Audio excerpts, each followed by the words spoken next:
my name's Judy. And I'm Ceci. And together we are Two Girls on a Mic. Do elevator music. All right, welcome back, guys, to another episode of Two Girls on a Mic. We are joined today with a third guest. You guys know her at this point. Hey, guys. Also, thank you guys for all the people that have been following me. Don't forget to like, subscribe, post the notifications.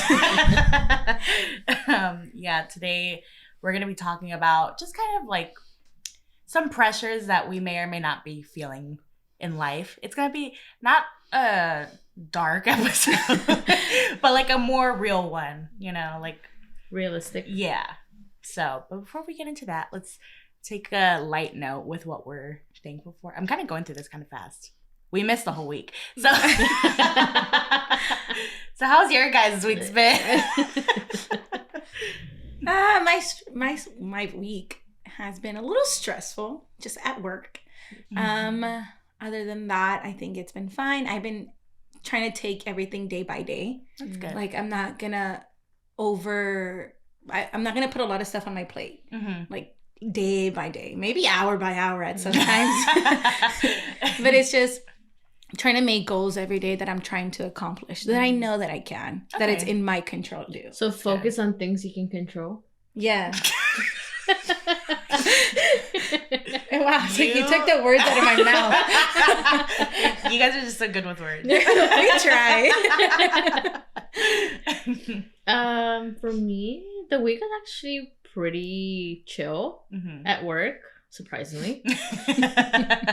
So it's been really chill. I had a 4-day weekend when this goes out. And we were supposed to go to Vegas this past weekend, but stuff happens. Things happen. I mean, it was good because it was freaking snowing in Vegas and rainstorm here and even snowing in some places. So we probably wouldn't have been able to come back. I know. Either that or go out. That too. Yeah, because our plan was to go out, have fun, throw it back. Throw it back. Some of us will be doing that. Oh, yeah. I was going to throw it back. And it's snowing in Vegas. So I was like, what? Good thing. The whole gets cold sometimes. But yeah, we ended up going we did float therapy for the first time. Yeah. That's pretty fun. Yeah, if you guys don't know what that is, you're basically sitting in a dark room and floating in a bath of salt water. Yeah. So yeah, it was pretty cool. A little scary. It was. At times. It was long. It was really long. It was an hour and a half of us just sitting in a dark room. Yeah. So I got the image in my head of us. We were not clothed. We were fully naked. I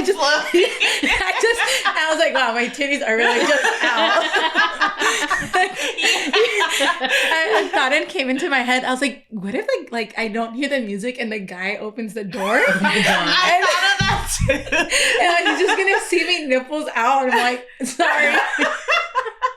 You turned real quick. I'm like, ah. But yeah, we did that. And then we went to a nice dinner at Castaway in Burbank. Yeah. With great service. We almost got blown away. But yeah. But yeah, they were really nice. And thankfully, I would have been in a bad mood if I had to work like that in that weather. So that was really nice of them. Yeah. But yeah, we did that. My week. I'll keep it short. Not going to bed.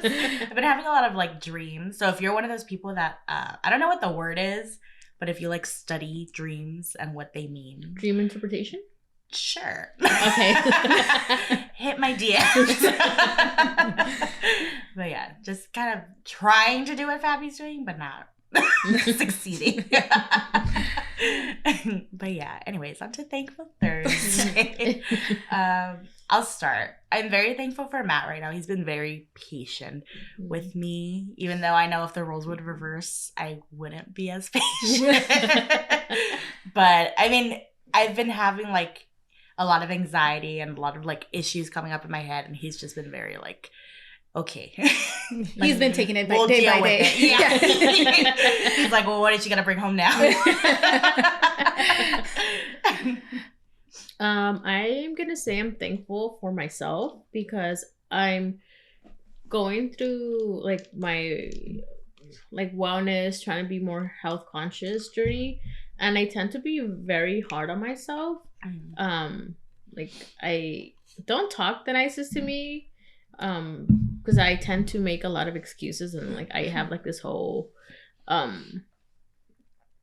internal yeah.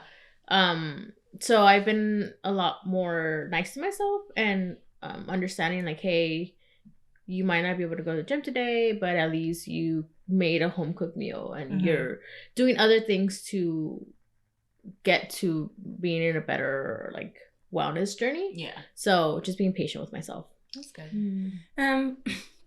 What am I thankful for? I would say myself too. I feel like I've had a lot of patience this week because if I didn't, I wouldn't be here. And just learning how to just know myself too, I guess. Just not putting a lot of pressure in myself to do something that I don't want to do, or just compare myself to others.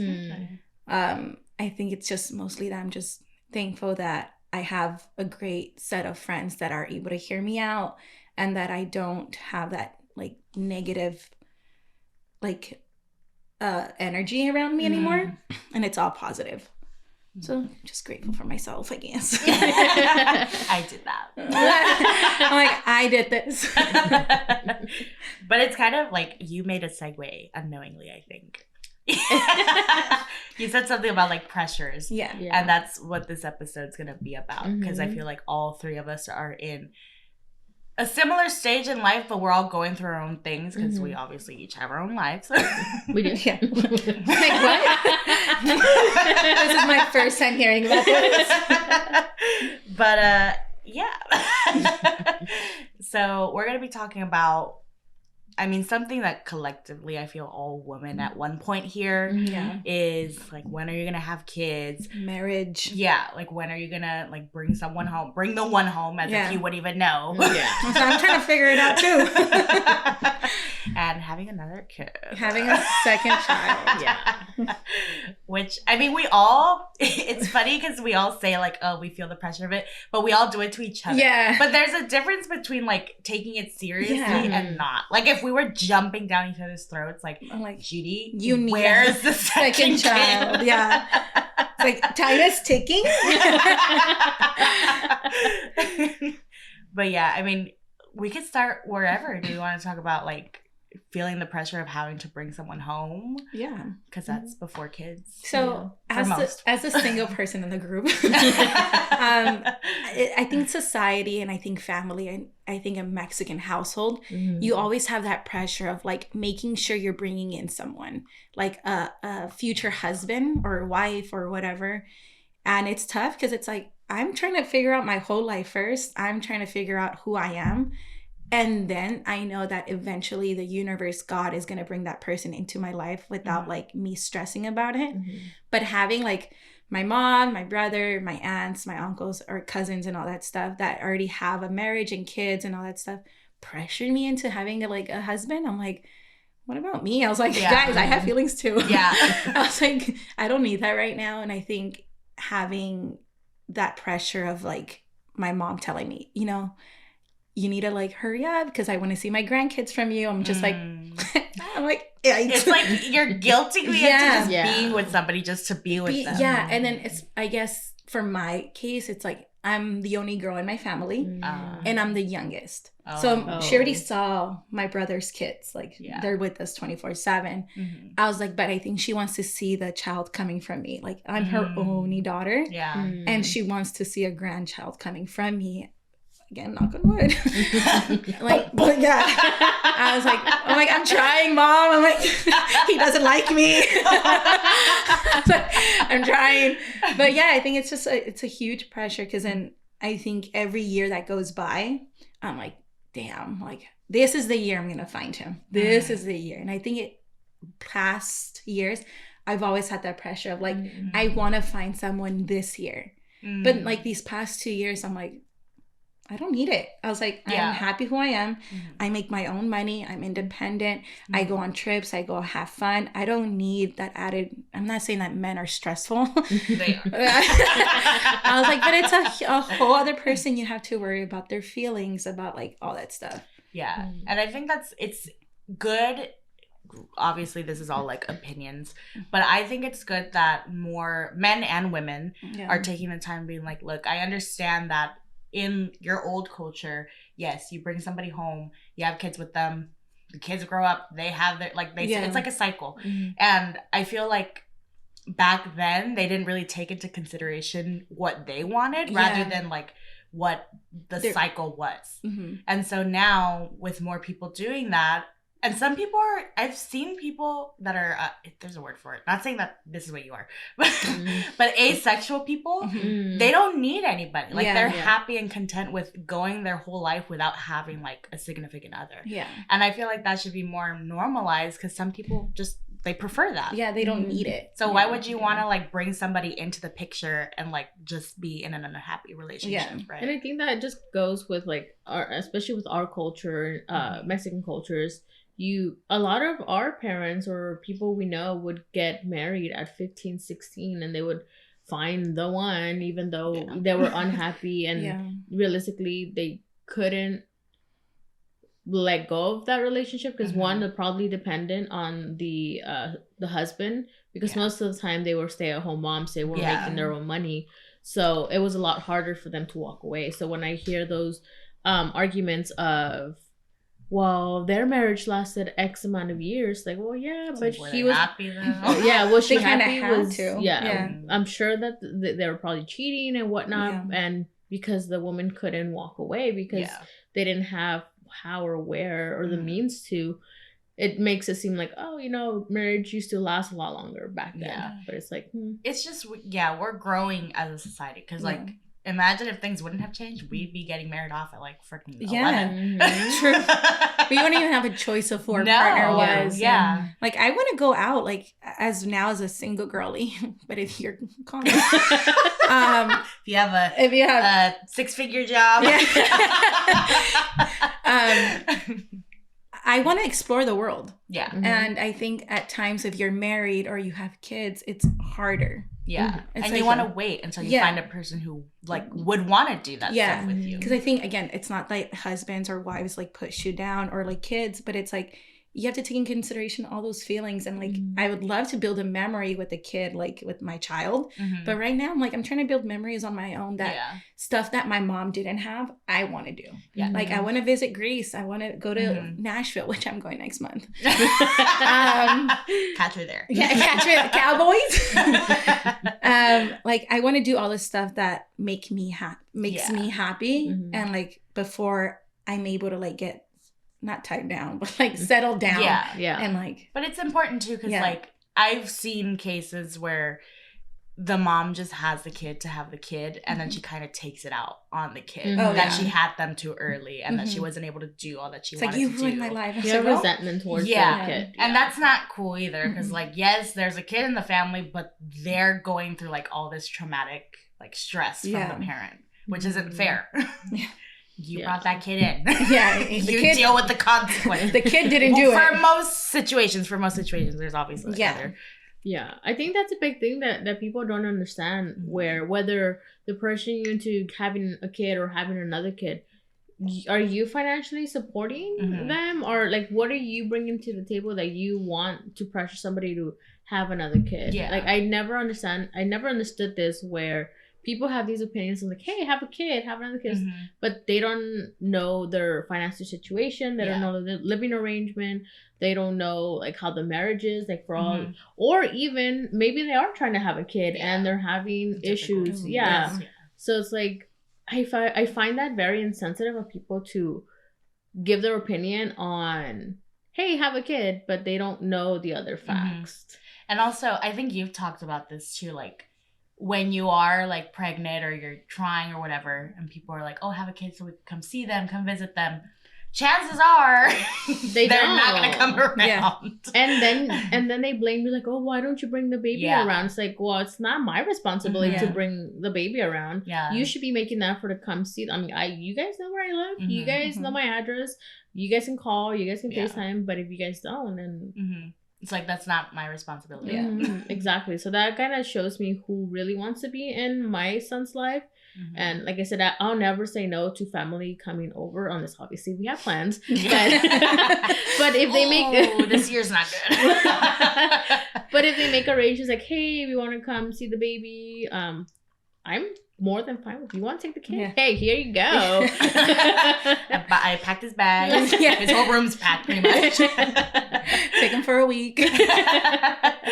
But yeah, that's like something that I've been, because the thing is, and I like seeing the, I guess, progressiveness in families, because I talked about it like a few episodes ago where you're first gen, I'm second gen. So I feel like how my family kind of handle situations is different. So I've never felt pressure to, before Matt, bring home somebody, except for like from distant relatives, or to have a kid. Like my mom tells me all the time, especially because she was a young mom, so she gets it. My dad does not bring it up at all. I mean, I'm sure he'd be happy if it happened. Yeah. He also knows like, that's not what I'm looking for right now.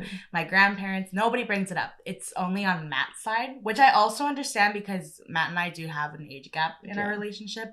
But this is like kind of my rebuttal is he knew how old I was. And he can also have kids for longer than I can.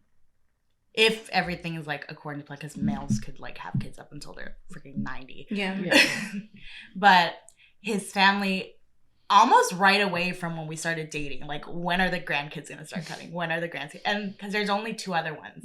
His brother has one and his sister has one. And I'm like, whoa. I just got here. I'm kind of new here. Yeah. And I tell them, I'm like, well, one, like, I'm not in a place in my life where I would feel comfortable bringing a kid in here. Because first of all, like, I want to have my own home. I don't want to, like, I grew up in a house with a lot of other people. But for me personally, I want to raise my kid, like, on my own. Same thing. If you want to come over, sure. But I want to have my own space because I know how stressful it gets with a lot of other people. Because a lot of people have a lot to say, different ways of raising the kid. And I'm like, look, this is mine. I made this. And so, and I know that when like the time comes, we're going to have a lot of help from his family and my family. But I'm like, oof. And then they also, I told you guys this before, but his brother-in-law, my brother-in-law, and my sister-in-law. It's all new to me. But your in-laws. They were telling me how like I don't want to wait for too long because then I'll be too old to like enjoy the time with the kids. And I'm like, I understand that, but I also want to like enjoy my time as a young person because like I don't want to turn into one of those people where it's like, oh, like I wanted to do all this before I had you. So I think it's just also, it's not selfish to want to take time for yourself. So yeah, that's what I think. I'm gonna get off my soapbox now.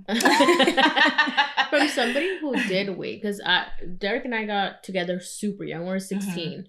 And my parents, at like when we got married, they're like, oh, so when are you guys having kids? And I got married at 22, 23, something like that. And they wanted me to have the kids like right away. I was like, first of all, I want to enjoy my marriage. I want to do stuff. I want to go out and I don't want to deal with a kid because it's a lot of responsibility. I wasn't ready. I was only 23. Mom was like, well, at your age, I already had 2 kids. I'm like, well, good for you. Yeah, that's your life. But I don't want to have, and at that, I didn't want to have kids originally. But slowly, I was like, you know what? One might not be too bad. But we love him. Don't talk bad about him. But he's not here to defend himself. But I'm glad that I waited. I'm glad that I waited till I was 27 because at that point, and the way I knew that I was ready to finally, you know, settle down and have a kid was I was over the clubbing. I was over the, you know, going out every weekend. At one point, I was like, I told her like, I'm bored of doing this. Like, I don't want to do this anymore. And he's like, okay, well. And then we started trying. I think we tried for like 6 months before I got pregnant. Yeah, but I was like, it was like the best decision ever. Like I enjoyed my early 20s. I had fun. I did everything I wanted to do except travel, because but I was okay with that, because I did what I wanted to, because I grew up in a household where my parents were very strict, specifically my dad, so I couldn't go out. I didn't have the rebellious stage of, you know, sneaking out and going out and whatnot until I moved out and I got married. So. And you enjoyed your marriage. Yeah. Yeah, that's, which is a good thing. It's like you enjoyed your marriage, and like you guys did what you guys wanted to do. You guys, like, you know, got a home, and you guys had to do all these things. It just, I feel like it strengthens your bond and gets you prepared to go through something like having a kid. For sure. Yeah, that's like credit to all you like young parents who stick to get, like my parents. I don't know how they do it. But I mean, that also brings up the thing of like, pregnancy is scary. Having kids is scary. I've never been through it personally. But I've heard. It's like the things that women's body goes through to have the child. Like, you're growing a human in you. And I think like a common, I guess, misconception, like when I was learning about like what your body goes through in health class, they would always tell us your body, like, it's gonna be messed up. Well, not messed up, but like it's gonna go through some stuff, and then it'll go back to how it was. No, it's not. It just slurps back in. No, like it. I think I was reading an article of like the chances of you actually getting back. Not even like just your weight, but like your body actually going back to how it was before is very like rare. Because your body is going through something, like it's expanding, your organs are moving around. It's not gonna be like perfectly put back after. So I feel like it's very scary, but it's also like at the same time so many people do it where it's like, oh, like I know what I feel. I'm like, oh, I'm scared, but so many people have done it. Like, am I just being like a wimp? I think for me, when choosing to get pregnant, I was scared of giving birth, because to me, I was like, I'm gonna push out a child from my vagina. And I would hear like stories where either the doctor would have to like cut you a little bit so that way you wouldn't rip a lot, or sometimes they had no chance to cut you, that you would get ripped.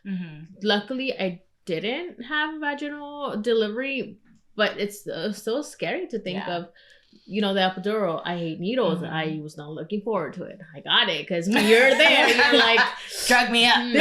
Fucking needle, man. Just put it in me right now. That's what you said.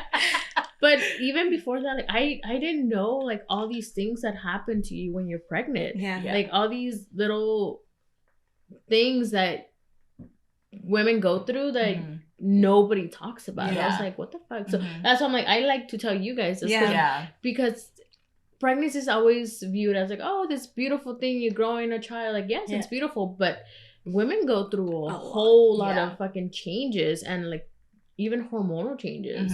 Like, I'm sure I've said the story, but I could not stand Matt for the life of me when I was pregnant. I was like, holy fuck, dude, you're annoying. So don't blame me, blame the child. He found you annoying, not me. But it's wild because, like, yes, you do tell us all those things, but it's also like everybody's pregnancy is different. Because I've heard pregnancy's smooth. Nothing bad happens. I've also seen some like TikToks of girls that are like, I had to wear adult diapers for like 2 years because my insides were all fucked up. Oh, wow. And it's like, where am I going to land on the spectrum? I'm like, well, we'll see when we get there. Like, hey guys, can you help me? It's like, no. Respectfully, no, thanks. You know, it's also crazy that it's never talked about, and I wish like maybe schools or even parents were more open about this. It's the bill after giving birth. They charge you for everything. My voice just cracked. I know. Everything. It's crazy how like after, you know, giving birth, and you have to like give birth to the placenta as well. Yeah. Like I never knew that until you told us, and I'm just like, what? I'm sorry, who? You got to give birth twice? I just signed up for one. And then like the bill and all that stuff, if you don't have insurance, like oh man, that stress that causes on a parent, especially if they're young. Yeah, I've been seeing, I don't know why I'm on pregnancy TikTok. I'm not announcing anything. What? But I am. And What? No, I am on pregnancy TikTok. I was scared. I was like, what? I announced it on the podcast. But I've been seeing more and more videos of like families packing up their stuff and going out of the country to give birth. Like I just saw one of a girl who went to Mexico and she just came back with the baby because it's cheaper.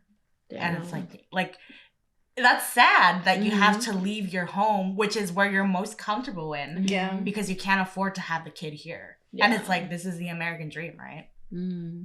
Yeah, it's super expensive. Like it ranges from like 10 grand at minimum, and then if you have like to get anesthesia, and then if it's a C-section, and then how long you stay, I'm just like.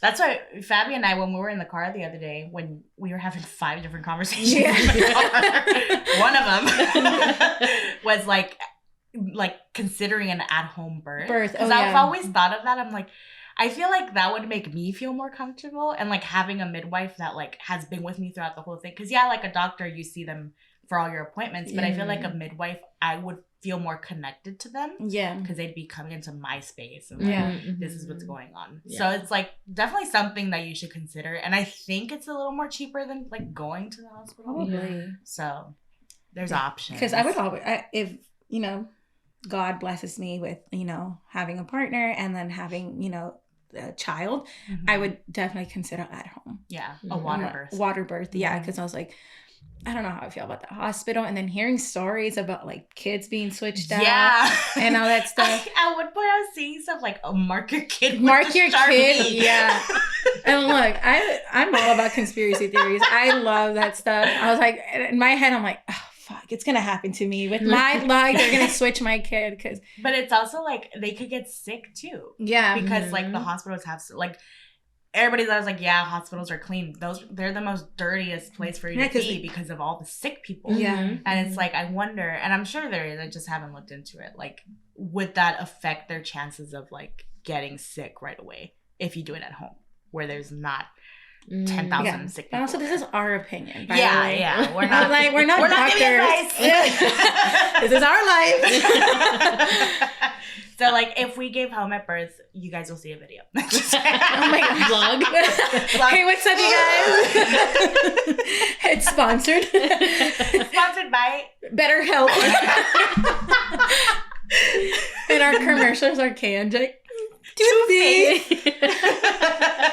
I like our heads work. Yeah, we're still working on Judy, but we got Joey into it. But his dad took it away. But yeah, I feel like that was a pretty good like start because there's so much into every like it just branches off and it keeps branching off. Like, there's a lot of things, and I'd be like more than willing to go into like 1 or 2 things like really in there, but I haven't done enough research on anything. Yeah. So like if you guys are interested, we'll take the time and do it. If not, then I guess we won't. Guess off to the next topic. So yeah, thank you, Faby, for coming on and talking about dramatic stuff with us. Yeah. If you guys want to follow Faby, she has. I have my Instagram at Faby, which is FABY_H24 on every social media. TikTok, Instagram. You name it, she's there. You name it, I'm using the same username. Sorry. If you want to go to my Amazon wish list, we'll link it below. If anybody. For us, our personal ones are in the description below, and ours is at 2 Girls and a Mic. But with that being said, you guys will see us on the next one. Bye. Bye.